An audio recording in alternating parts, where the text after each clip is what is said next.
Hey guys, this video is to show you guys how to install our Scout kit on the Chiappa Little Badger.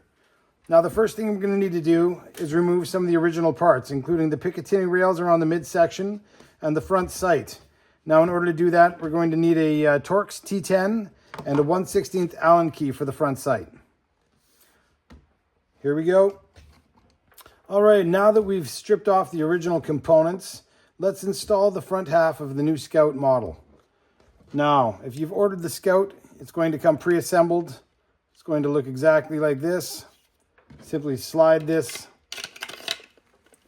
over the rifle's receiver and reattach with the original screws. All right, now that you've installed the front end and reinstalled your front sight and thread protector, you can now install the pistol grip to the rear of the frame by removing this screw here, removing this screw here, and then loosening this screw here. Okay, now that we've removed the rear frame from the rifle, we're ready to install the pistol grip on the rear frame. Simply slide the pistol grip onto the rear frame, reintroduce the frame to the receiver.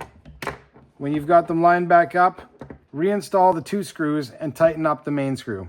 All right, now that you've installed the rear frame back onto the receiver, let's slide the pistol grip over the dovetail and using the screw provided, fasten that onto the frame. All right, now that we've added the pistol grip to the rear frame, you've got a fully assembled basic Scout model. So enjoy the upgrades. One of the features I wanted to show you before we call it here is that when this folds, when you press the two halves together, that's going to positively lock those two halves together for transport and storage. So when you go to pull that from a bag or retrieve it, it won't splay open. It's going to stay locked. And when you go to deploy it, simply push the two halves apart and you've quickly deployed your rifle and it's ready for use. Now enjoy. All right, now if you've ordered any of the extra accessories or the fully loaded kit, it's going to come with extras such as the extra 1-inch, the cheek rest, or the tactical karambit utility knife. I'm going to show you how to install these on the rear frame. So let's start with the knife. Remove the knife from the sheath by pressing the sheath away from the knife. Rock the sheath onto the frame, starting with the tip. Snap it onto the frame positively. Slide the knife into the sheath.